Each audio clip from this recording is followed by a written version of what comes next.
नमस्कार, स्वागत है आपका। साथ हूं मैं आपके आहाना पुंज। सेहत संवाद में आज फिर से बात करेंगे सेहत की, और आज बात होगी आपकी हड्डियों की और जोड़ों से जुड़ी हुई समस्याओं की।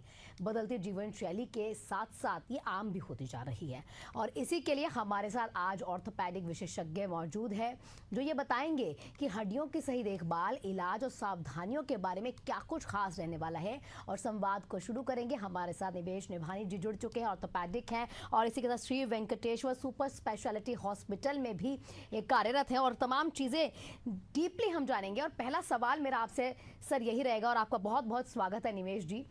सबसे पहला सवाल कि हड्डियों से जुड़ी हुई समस्याएं क्या अब सिर्फ बुजुर्गों में ही देखी जाती हैं, या फिर युवाओं में भी समस्याएं कहीं ना कहीं देखने को मिल रही हैं?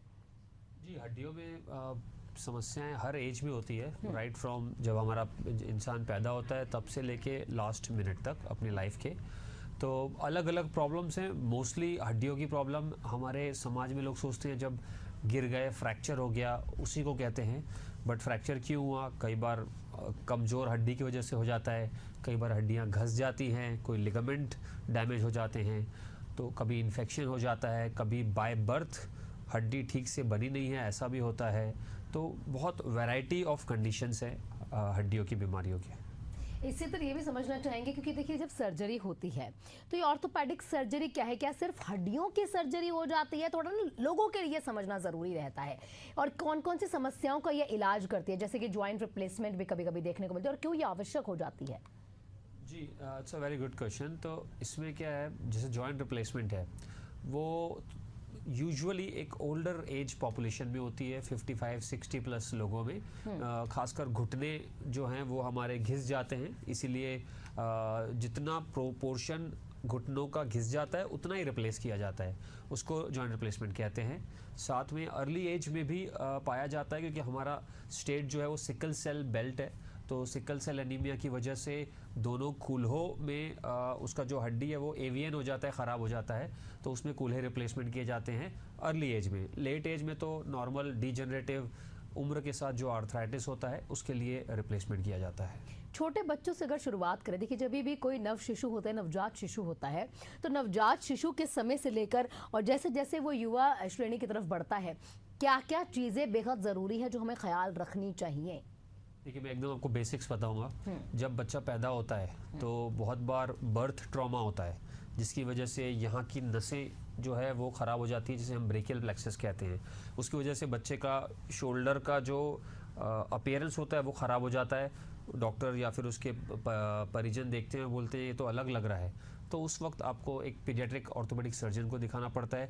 वो नस की बीमारी होती है, यूजुअली वो वक्त के साथ रिकवर हो जाती है, बट अगर नहीं हुई तो ऑब्जर्वेशन में रखना पड़ता है ताकि उसका कुछ इंटरवेंशन कर सके। ये हो गया स्टार्टिंग एज में। फिर जब इन बच्चा थोड़ा खेलने की उम्र में आता है तो बहुत बार उनको एल्बो में या तो डिसलोकेशन होता है या फ्रैक्चर हो जाता है। दोनों का प्रेजेंटेशन सेम रहता है, दर्द होता है और सूजन होती है, तो उसमें डॉक्टर के पास ले जाना पड़ता है देखने के लिए क्या है, और उस हिसाब से उसका ट्रीटमेंट होता है। मोस्टली 12-14 साल के बच्चों तक, 12 से 14 की उम्र के बच्चों का प्लास्टर से काम मोस्टली हो जाता है। एक स्पेशल प्रकार के कुछ फ्रैक्चर होते हैं, इसमें सुप्राकॉन्डिलर ह्यूमरस बोलते हैं एल्बो के, उसमें यूजुअली वायर डालनी पड़ती है। बट उसके अलावा मोस्ट ऑफ दी फ्रैक्चर जो बच्चे में होते हैं वो प्लास्टर से ठीक हो जाते हैं। इसके बाद जब हम एडल्ट्स में जाते हैं तो एडल्ट में तो ऑब्वियसली कोई ट्रॉमा हुआ है, फ्रैक्चर हुआ है, कोई रोड ट्रैफिक एक्सीडेंट हुआ है, उससे हड्डियां टूट गई हैं, तो उसमें डेफिनेटली ऑपरेशन लगता है।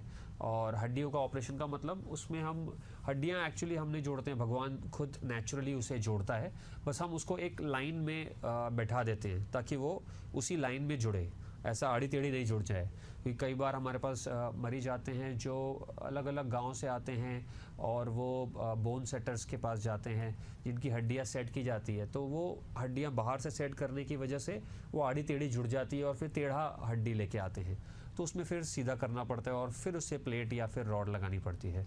तो ये सब बेसिक हैं जो विथ एज आती हैं। फिर जैसा मैंने कहा ओल्ड एज जैसे आती है, तो ओल्ड एज में फिर यूजुअली लोगों को या तो हिप फ्रैक्चर होता है, एंकल फ्रैक्चर होता है, या तो फिर पीछे स्पाइन की हड्डियां गलने की वजह से फ्रैक्चर हो जाती हैं।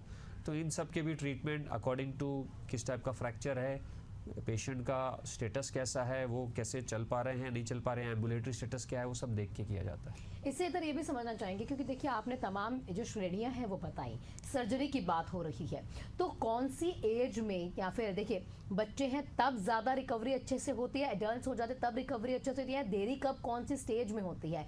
साथ में ये भी समझना चाहेंगे अगर एक बार सर्जरी हो जाए तो कितना समय लगता है कोई भी सामान्य जीवन में जीने के लिए, वो सामान्य जीवन में आने के लिए, या वो जो जीवन शैली पहले से चल रही है उसमें आने के लिए? जी, अब सब डिपेंड करता है सीवियरिटी ऑफ इंजरी पे। अब अगर कोई बच्चा है तो उनमें रिकवरी बहुत फास्ट और ऑलमोस्ट 100% रिकवरी होती है, क्योंकि मुझे खुद बचपन में फ्रैक्चर्स हुए हैं, आज मुझे याद भी नहीं है कहाँ क्या हुए हैं। तो क्योंकि जैसे हम बच्चे रहते बड़े होते हैं तो हड्डियाँ अपने आप रीमॉडल होती है और चीज़ें अपने आप नॉर्मलाइज हो जाती है। तो अप अंटिल 15-16 की उम्र तक के जो फ्रैक्चर्स होते हैं यूजुअली उनके बहुत अच्छे आउटकम्स होते हैं, याद भी नहीं रहता कभी कुछ हुआ है।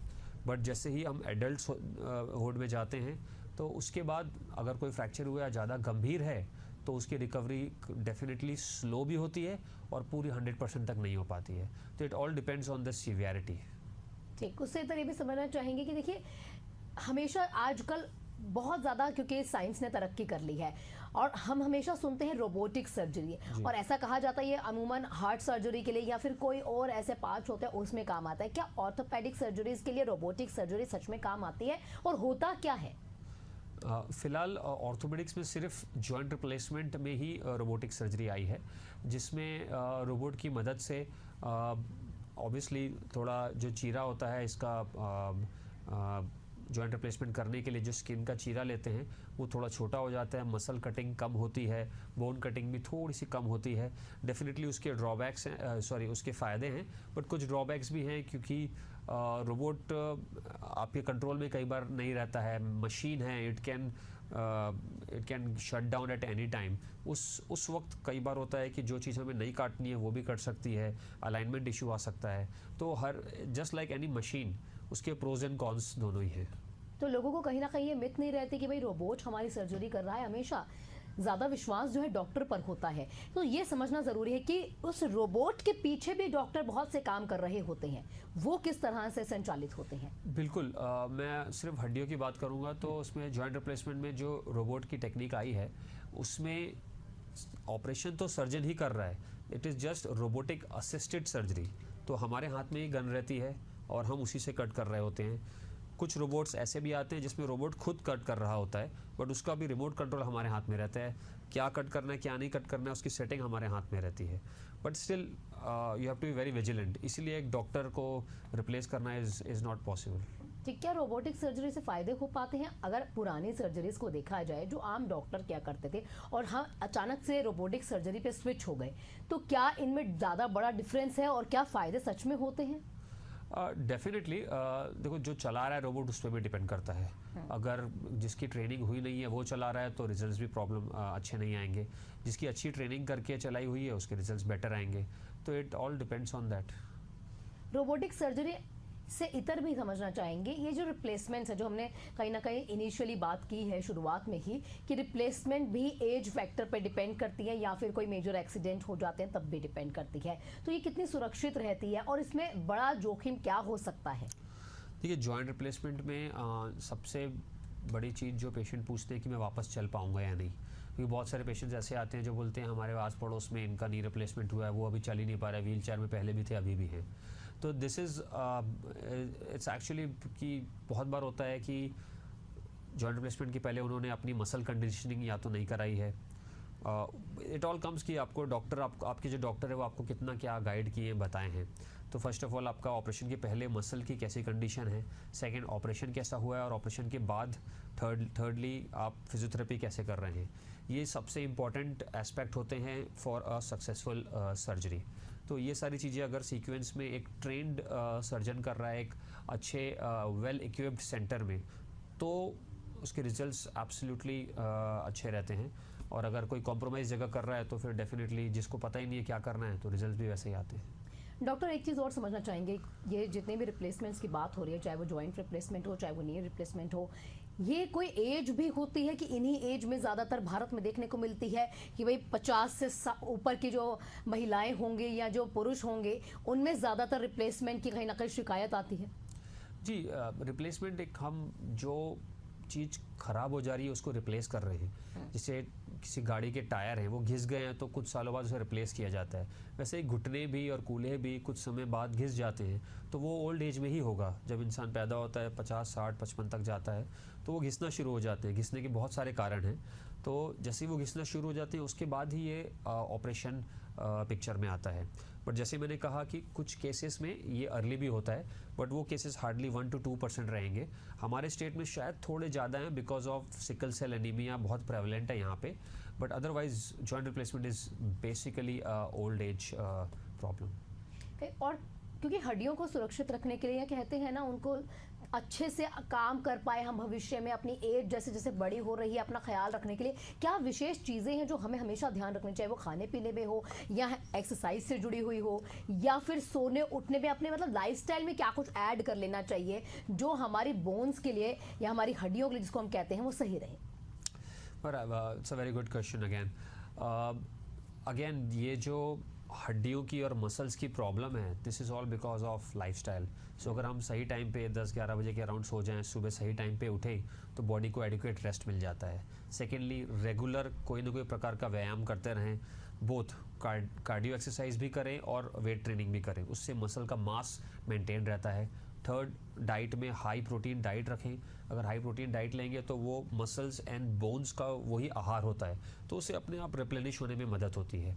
एंड इसके अलावा ऑब्वियसली बहुत एक्सट्रीम चीज़ें ना करें, जैसे बहुत हाई जंपिंग वगैरह एक एज के बाद, या फिर आप कहीं जा रहे हैं, गाड़ी वाड़ी चला रहे हैं, तो you have to be careful आप कैसे कर रहे हैं। अगर कोई इंजरी तो किसी के साथ भी हो सकती है, बट वो सारी चीज़ों को अगर साइड में रखें तो ये जो 2-3 चीज़ें मैंने बताई ये ध्यान रखेंगे तो अपने आप बॉडी अच्छी रहेगी। एंड या the fourth thing was addictions. Alcohol and smoking के कारण भी हड्डियाँ जल्दी गलती हैं। क्योंकि देखिए, आप हाई प्रोटीन की बात कर रहे हैं, कई लोग यूरिक एसिड की समस्याओं से जूझ रहे होते हैं, तो हाई प्रोटीन उनके लिए कहीं ना कहीं दिक्कतें करता भी है, तो क्या उससे भी हड्डियों की समस्याएं और ज़्यादा बढ़ जाती हैं? नहीं, देखिए यूरिक एसिड की समस्याएं जिसको है डेफिनेटली वो हाई प्रोटीन डाइट नहीं ले पाएंगे, बट वो अपने एक एंडोक्राइनोलॉजिस्ट से डेफिनेटली वो एडवाइस ले सकते हैं, क्योंकि हर प्रकार का प्रोटीन नहीं कराएगा हाइपरयूरिसीमिया। कुछ प्रोटीन की चीज़ें जो वो ले सकते हैं। एंड हर चीज़ का एक वे अराउंड होता है। अगर आपको यूरिसीमिया की प्रॉब्लम है वो बहुत कम लोगों में मिलेगी, तो फिर वो लोग कुछ और तरफ से मॉडिफाई करेंगे, तो ये उनके एंडोक्राइनोलॉजिस्ट उनको अच्छे से समझाएंगे कि क्या लेना है। क्योंकि देखिए, आप स्पेशलिटी हॉस्पिटल से जुड़े हैं, सुपर स्पेशलिटी श्री वेंकटेश जो हॉस्पिटल है, इसमें कौन कौन सी तरह की सर्जरी होती है जो हड्डियों से जुड़ी हुई रहती है? जो तकनीक में देखा जाए तो आगे हम कहीं ना कहीं बढ़ रहे हैं और ये जानना लोगों के लिए बहुत ज़रूरी है। देखिए, हमारा Shri Venkatesh super speciality hospital में state of the art orthopaedic काम कर रहे हैं हम, जिसमें everything from any kind of fracture to spinal injuries to joint replacements to ligament reconstruction with arthroscopy with brachial plexus repair. तो ऑर्थोपेडिक में हम फुल स्पेक्ट्रम कवर करते हैं। मैं particularly joint replacement and arthroscopy करता हूँ। मेरे कलीग्स हैं जो स्पाइन करते हैं, कुछ कलीग्स हैं जो ब्रेकियल प्लेक्सस करते हैं, एक मेरे कलीग है जो सिर्फ हैंड का वर्क देखते हैं, तो किसी को हैंड से रिलेटेड कोई प्रॉब्लम है तो वो उधर देखते हैं। So we cover the whole spectrum of orthopaedics. ठीक, ये भी जानना चाहेंगे कि एक सर्जरी की लागत क्या होती है? क्योंकि अमूमन देखा जाता है, लोग क्या सोचते हैं, अरे सिर्फ हल्का सा क्रैक है, मैं इसमें ज़्यादा पैसे नहीं खर्चना चाहता, एक प्लास्टर करा, धीरे धीरे करके समस्याएं ठीक हो जाएंगी। या फिर स्प्रेन है जिसको हम आम भाषा में मोच बोल देते हैं, हम मोच आ रखी है, मुझे नहीं जाना है, मैं घर पे ही कोई ना कोई ऑइंटमेंट लगा के ठीक हो जाऊंगा। क्योंकि लागत से लोग बहुत डरा करते हैं, तो हॉस्पिटल में कुछ और व्यवस्थाएं अगर की गई हो, चाहे वो सरकारी योजनाओं से जुड़ी हो, चाहे वो TPA कवर करने से जुड़ी हो। डेफिनेटली, तो हमारे पास सरकारी इंश्योरेंस जैसे कि आयुष्मान योजना, TPAs, private insurance, PSUs, public sector units, सबके टाई अप्स है। तो एंड कैश तो ऑब्वियसली है, एंड कोई इंसान जिसका कोई टाई अप नहीं है एंड उनको अपना खुद से कैश भर के करना है, तो उसमें भी EMI की सुविधाएं हैं और उसमें प्रॉपर बजट पैकेजेस भी हैं। तो it's everyone is is welcome to Venkatesh super speciality hospital. और आप ये मत सोचें कि अगर आप कोई अफोर्ड नहीं कर सकते हैं तो यहाँ पे प्रॉब्लम है। We cater according to your needs, तो उसमें कोई प्रॉब्लम नहीं आने देते हम। देखिए, क्योंकि हम सर्जरी की बात कर रहे हैं, बात जीवन शैली की भी की हमने, बात एक बार महिलाओं की भी कर लेते हैं। महिलाओं को ऐसा कुछ काम नहीं कर रही और उन्हें क्या खास ख्याल रखना चाहिए, क्योंकि बढ़ती उम्र के साथ क्या कुछ दिक्कतों का सामना, घुटने से जुड़ी समस्याएं, जो भी महिलाएं जब 50 की उम्र को क्रॉस कर जाती हैं तो या फिर 30-35 की उम्र को भी क्रॉस करती हैं तो हड्डियों की समस्याओं से जूझने लगती है, चाहे वो पीठ में दर्द है, चाहे वो घुटनों में दर्द है। तो ऐसा क्यों अमूमन महिलाओं के साथ देखा जाता है और क्या कुछ चीजें हैं जो बारीकी से उनको ध्यान रखनी चाहिए और करनी भी चाहिए, अपने लाइफस्टाइल में उतार लेनी चाहिए? देखिए, मेरे एक्सपीरियंस पे जो इस एज की मिडिल एज महिलाएं मेरे पास आती हैं, उनकी मोस्ट कॉमन प्रॉब्लम्स जो मैंने देखे हैं, एक तो उनका मंथली साइकिल ऑलमोस्ट अराउंड बंद होने वाला होता है। उस वक्त के अराउंड 40 से 50-55 की एज के बीच में उनको एक तो अनीमिया होता है, ब्लड का हीमोग्लोबिन कम हो जाता है, जिसकी वजह से थकान होती है, उनको मसल पेन हो रहा होता है, बट अंडरलाइंग कॉज होता है अनीमिया। तो वो उसका अपने गायनेक में के पास जाके वो उसका आयरन टैबलेट्स लें तो अनीमिया करेक्ट होगा। सेकेंड, बिकॉज ऑफ मीनोपॉज उनके बॉडी में हार्मोनल चेंजेस होते हैं, जिसकी वजह से हड्डियाँ सॉफ्ट होती है। उसकी वजह से उनको पीठ की हड्डियाँ सॉफ्ट होने से कंप्रेस हो जाती है, बहुत इजीली फ्रैक्चर हो जाता है और हड्डियाँ दर्द दे रही होती हैं। तो उसके लिए वो एक ऑर्थोपेडिक सर्जन के पास जा सकते हैं और हम उनको ऑस्टियोपोरोसिस का प्रिवेंशन का ट्रीटमेंट देते हैं। थर्ड, जो इन महिलाओं में आता है कि एक तो एक एज के बाद थोड़ा सा वेट गेन हो जाता है, तो मैंने देखा है अंडरलाइन कॉज उनको या तो डायबिटीज़ या थायराइड होता है। तो अगर डायबिटीज़ थायराइड को प्रॉपरली कंट्रोल रखेंगे तो वेट गेन भी थोड़ा कम ही होगा, इतना तो नहीं होगा। फोर्थ इज उनका मसल मास बहुत जल्दी कम होता है, बॉडी में फैट बढ़ता है, प्रोटीन कम होता है। तो अगेन इट कम्स टू आपका जीवन शैली, व्यायाम। अगर आप प्रॉपर व्यायाम कर रहे हैं रेगुलरली तो मसल मास मेंटेन रहता है, तो कोई प्रॉब्लम्स नहीं होती हैं। जो आप बैक पेन बता रहे हैं, नेक पेन बता रहे हैं, औरतों में या एड़ियों में दर्द होता है, ये सब मसल वीकनेस की वजह से होता है। तो अगर अच्छे प्रोटीन डाइट लें और मसल का कसरत वगैरह करके रखें तो ईजिली ये सारी चीज़ें प्रिवेंटेबल हैं। तो क्या सर्जरी के बाद, क्योंकि हाँ देखिए, पैर में मोच आई, कोई स्प्रेन हुआ, डॉक्टर के पास हम जाते हैं, उसने कहा भाई सिर्फ छोटी सी स्प्रेन है, ऐसे ऐसे कर लेना और काम खत्म। क्या और कहीं ना कहीं जगहों पर देखा जाता है कि फिजियोथेरेपी भी कहीं ना कहीं सजेस्ट की जाती है, तो क्या सर्जरी के बाद भी फिजियोथेरेपी की तरफ बढ़ना पड़ता है और ये ज़रूरी रहता है? 100% ज़रूरी रहता है। फिजियोथेरेपिस्ट की भूमिका as good as a surgeon है। फिजियोथेरेपिस्ट ऑपरेशन के पहले से ही काम स्टार्ट करते हैं और ऑपरेशन होने के बाद उनका बड़ा काम शुरू होता है। तो पेशेंट को जो रिहैब होता है, ऑपरेशन तो हमने कर दिया, उसके बाद rehab to bring them back to their pre surgery level, जो उनको प्री ट्रॉमा मतलब कोई दिक्कत होने से पहले जो वो चलते थे बढ़िया, वो लेवल तक लाने के लिए एक फिजियोथेरेपिस्ट की बहुत इंपॉर्टेंट भूमिका रहती है। तो अगर हम आपको बोल रहे हैं किसी फिजियोथेरेपिस्ट से कंसल्ट करें, उन्हें दिखाएं और उनके हिसाब से आप उनके प्रोटोकॉल के हिसाब से ट्रीटमेंट लें, तो उसे बहुत सीरियसली लीजिए, बिकॉज वो आपकी रिकवरी को डिफाइन करता है उसको।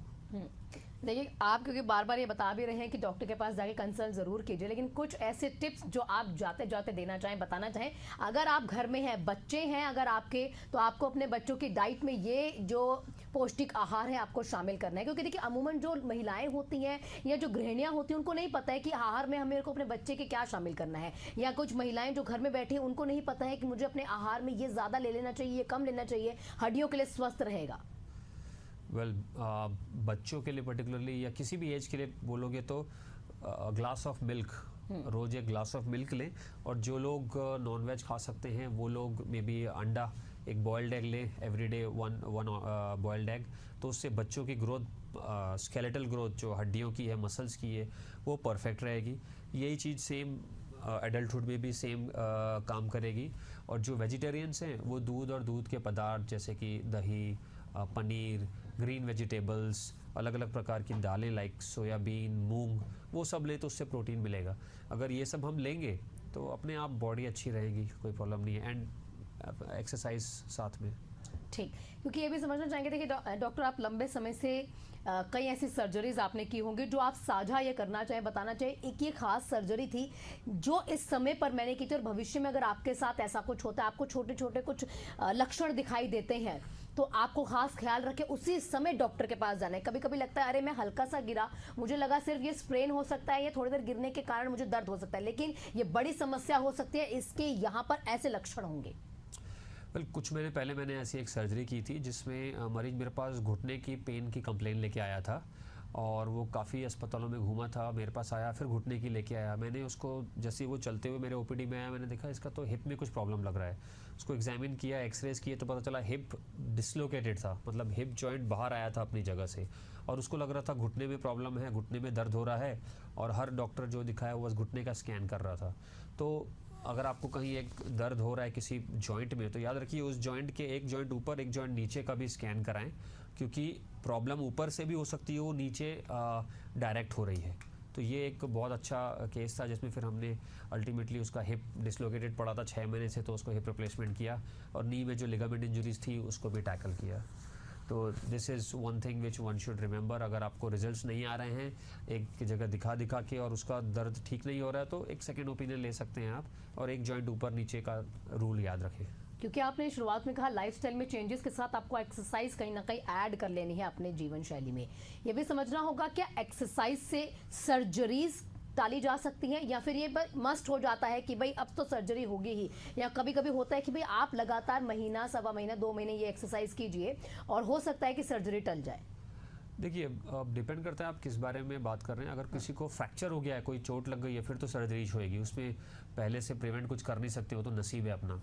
लेकिन जो जॉइंट रिप्लेसमेंट होती है, जो जॉइंट घिस जाते हैं, अगर हम अपने आप को बॉडी का वेट कंट्रोल में रखा है और अच्छे से एक्सरसाइज करके मसल्स का बल्क अच्छा रखा है, तो ऐसा देखा गया है कि फिर जॉइंट रिप्लेसमेंट उनको 50-60 की उम्र की जगह 80 और 85 की एज तक में जाके लगता है। मैंने अभी पिछले हफ्ते एक 80 साल की महिला का नी रिप्लेसमेंट किया है। तो क्योंकि ये लोग अपने आप को फिट रखते हैं तो उनका और लंबा खिंच जाता है, तो मसल एक्सरसाइज इसलिए डेफिनेटली काम आती है। ठीक, देखिए तमाम जानकारी आपने साझा की, आपका बहुत बहुत शुक्रिया डॉक्टर, क्योंकि ये बहुत ज़रूरी है जानने के लिए कि किस तरह से अगर आप नवजात से शुरू करें और अपने वृद्ध कहीं ना कहीं श्रेणी में भी जाते हैं, बुजुर्ग होते रहते हैं, तो हड्डियां बेहद ज़रूरी है आपको चलने फिरने के लिए, कोई काम करने के लिए, आपको स्वस्थ कैसे रहना है, तमाम टिप्स आपने दिए, आपका बहुत बहुत शुक्रिया डॉक्टर। इसी के साथ स्वस्थ रहिए, अपना ख्याल रखिए, कल फिर से हाजिर होंगे कुछ और यहाँ पर सेहत के संवाद के साथ।